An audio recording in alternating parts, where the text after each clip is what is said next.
कपसेठी थाना क्षेत्र के ग्राम प्रधान ने दिन दहाड़े असलहे के बल पर 1 लाख रुपए की लूट की शिकायत दर्ज करा दी है। फिलहाल तहरीर मिलने के बाद पुलिस जांच में जुट गई है। भुक्तभोगी का आरोप है कि उसका भतीजा बैंक ऑफ बड़ौदा की शिवापुरी शाखा से 1 लाख रुपए निकाल कर ला रहा था, जिस समय ये घटना हुई। बता दें कि सोमवार को गुलशन 1 लाख रुपए निकालकर घर जा रहा था। इसी दौरान निवादा गांव के पास पीछे से 2 बाइक से 4 लोगों ने ओवरटेक कर उसे रोक लिया। सभी के मुंह ढके थे। एक युवक ने कट्टा दिखाते हुए गुलशन से रुपए मांगे। गुलशन ने रुपए उन्हें दे दिया। इसके बाद बदमाश वहां से भाग निकले। अप्रैल के महीने में गर्मी से पूरा बनारस बेहाल है। तापमान 43 डिग्री तक पहुंच चुका है। दिन भर झुलसा देने वाली गर्मी से राहत के लिए आम इंसान परेशान है। इसी बीच मौसम वैज्ञानिक की माने तो आने वाले दिनों में इससे कोई राहत मिलने के आसार नहीं दिख रहे हैं। शहर का तापमान 45 डिग्री के पार भी जा सकता है। काशी हिंदू विश्वविद्यालय के भौतिकी विभाग के प्रोफेसर मनोज कुमार श्रीवास्तव ने बताया कि अभी मौसम में गर्मी व उमस के बढ़ने का क्रम जारी रहेगा, क्योंकि किसी भी प्रकार का पश्चिमी विक्षोभ नहीं दिखाई दे रहा है। सिर्फ पछुआ हवा ही चल रही है और ये दिन ब दिन बढ़ रही है, जिसके कारण लोगों को तीखी धूप ज्यादा महसूस हो रही है। उन्होंने कहा कि जब तक पूर्वा हवा नहीं चलेगी, गर्मी से राहत नहीं मिलेगी और अभी पूर्वा के आने का कोई आसार नहीं दिखाई दे रहा।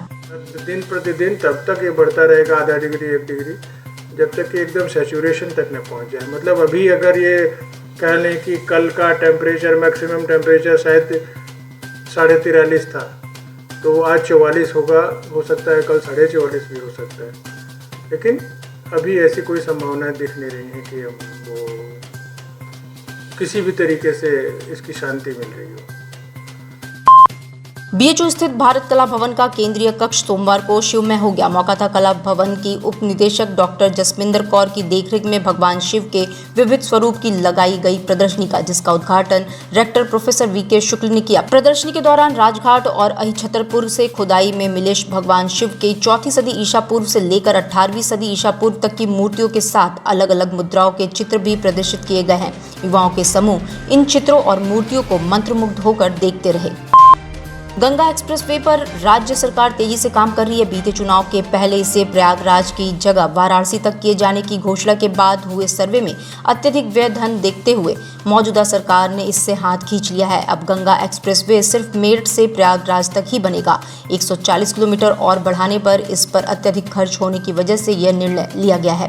जिलाधिकारी कौशल राज शर्मा ने बताया कि गंगा एक्सप्रेसवे अब केवल प्रयागराज तक बनेगा। बता दें कि पिछले वर्ष मुख्यमंत्री योगी आदित्यनाथ ने मेरठ से प्रयागराज तक करीब 594 किलोमीटर लंबे गंगा एक्सप्रेसवे परियोजना का विस्तार बनारस तक करने की घोषणा की थी।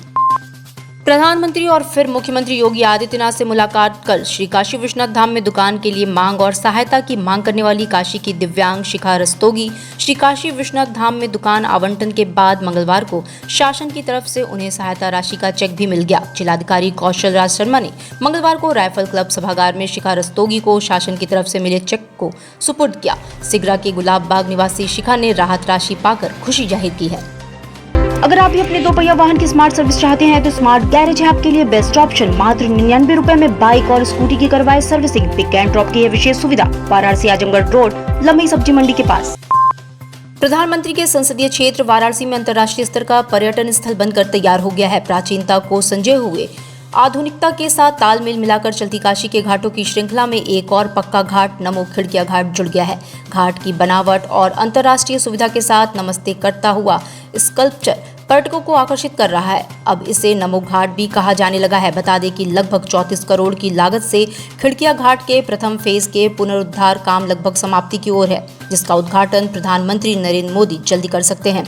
इस घाट से जल मार्ग और वायु मार्ग को भी जोड़ा जाएगा, जिससे पर्यटक अन्य शहरों तक यहीं से सीधे जा सके।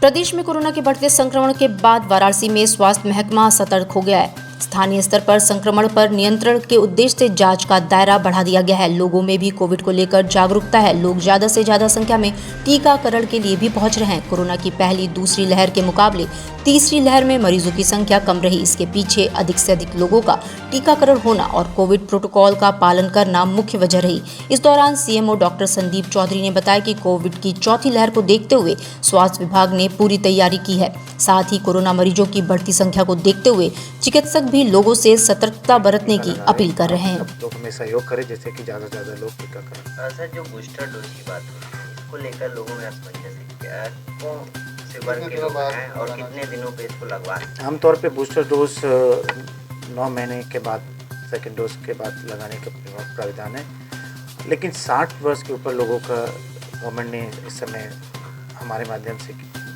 अलाउ कर दिया है। और अभी भारत सरकार के द्वारा जो लोग इस कैटेगरी में आते हैं वो प्राइवेट संस्थाओं में भी जाकर लगवा सकते हैं, और जैसे जैसे ज़्यादा लोग लगेगा वैसे ज़्यादा चांसेस होगा कि इसमें लाभ। वाराणसी के यूपी कॉलेज में छात्र संघ चुनाव 6 मई को होगा। इसके लिए छात्र संघ के अध्यक्ष, उपाध्यक्ष, महामंत्री व पुस्तकालय मंत्री और 5 संकाय प्रतिनिधियों के लिए नामांकन 27 अप्रैल को सुबह 11 बजे से 3 बजे तक किया जा सकेगा। प्रधान चुनाव अधिकारी डॉक्टर बनारसी मिश्र ने सोमवार को चुनाव की अधिसूचना जारी कर दी। अधिसूचना जारी होते ही तत्काल प्रभाव से आचार संहिता भी लागू कर दी गई है। अधिसूचना जारी होते ही परिसर में चुनावी सरगर्मी बढ़ गई है। प्रधान चुनाव अधिकारी के अनुसार चुनाव लिंग 2 समिति की संस्तुतियों के अनुसार होगा। वाराणसी के ज्ञानवापी परिसर स्थित मां श्रृंगार गौरी की नियमित पूजा अर्चना और वहां मौजूद अन्य देव विग्रहों के स्थान की वीडियोग्राफी के मामले में सिविल जज सीनियर डिवीजन की कोर्ट ने मंगलवार को नए निर्देश जारी कर दिए हैं। सिविल जज रवि कुमार दिवाकर की अदालत ने वीडियोग्राफी की प्रक्रिया पूर्ण करते हुए 10 मई तक एडवोकेट कमिश्नर को अपनी रिपोर्ट प्रस्तुत करने के लिए निर्देशित किया है। इस दौरान अदालत ने कहा है कि ईद त्योहार के बाद कमीशन वीडियोग्राफी की कार्रवाई कराए। इस दौरान एडवोकेट कमिश्नर के अलावा दोनों पक्षों के पक्षकार और उनके अधिवक्ता के अलावा एक सहयोगी उपस्थित हो सकते हैं। जो कि हम लोग की जो मांग थी, हम लोगों ने जो दायर किया था, हमारे पक्ष को यथावत रखा गया है। सीधे शब्दों में कहा जाए, शासकीय अधिवक्ता द्वारा जो आपत्ति लगाई गई थी उस विवादित क्षेत्र में केवल मुसलमान और सुरक्षा कर्मी ही जाएंगे, जिस आपत्ति को माननीय न्यायालय ने खारिज कर दिया और कहा कि नहीं, वहाँ सर्वे जो है सारी क्षेत्रों का कमीशन होगा, चाहे वो विवादित क्षेत्र हो चाहे वो निर्विवादित क्षेत्र हो। कमीशन अब हर जगह कर सकते हैं। वीडियो रिकॉर्डिंग भी हमारी मांग थी जिसको यथावत रखा गया है और 10 तारीख तिथि निश्चित की गई है कि 10 के अंदर हम माननीय कमिश्नर को अपनी रिपोर्ट जो है माननीय न्यायालय के समक्ष प्रस्तुत करना है। वाराणसी के कलेक्ट्रेट स्थित राइफल क्लब सभागार में लगातार दूसरे दिन जिलाधिकारी कौशल राज शर्मा ने जनता दरबार लगाया और फरियादियों की फरियाद सुनी। इस दौरान उन्होंने महातत्वों को आवश्यक दिशा निर्देश देते हुए समस्या के समाधान के लिए निर्देशित किया।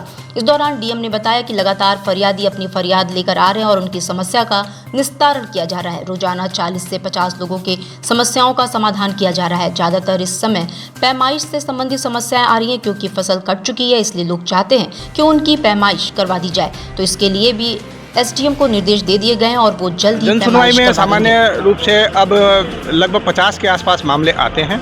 वैसे तो इलेक्शन की वजह से 3-4 महीने की पेंडेंसी हुई थी, पर 10 मार्च को जब काउंटिंग हो गई थी तो उससे लेकर 31 मार्च तक अधिकतर समस्याओं का निस्तारण कर दिया था। तो अब जो समस्याएं आनी शुरू हुई हैं वो रिलेटिवली कम हैं। पहले अचानक से पेंडेंसी क्लियर होने की वजह से वो समस्याएं कम हो गई। लगभग 40 से 50 लोग अभी भी अमूमन आते हैं और मिक्स तरह की समस्याएं हैं। तहसीलों से जुड़ी हुई हैं, नगर निगम से संबंधित हैं, विद्युत विभाग की समस्याएं आती हैं और अधिकतर पैमाइश की समस्याएं आती हैं, क्योंकि फसल कट चुकी है और जिसकी भी पैमाइश के इशू पेंडिंग हैं वो चाहते हैं क्योंकि पैमाइश जल्दी हो जाए। भूमि पैमाइश के मामले हैं वो पूरे अप्रैल में निस्तारित कर दें ताकि अगली फसल लगने से पहले लोगों को अपनी ज़मीन क्लियर हो जाए और ये जो समस्याएं हैं इनकी भी पेंडेंसी कम हो जाए। डिजिटल इंडिया का digital new platform live VNS पिछले 7 वर्षों से बनारस की सेवा में। पाइए बनारस के कोने कोने की खबर निष्पक्षता के साथ। लाइव VNS से बनारस की ताज़ा तरीन खबरों के लिए प्ले स्टोर से डाउनलोड कीजिए लाइव VNS ऐप या फॉलो कीजिए लाइव VNS को सोशल मीडिया पर।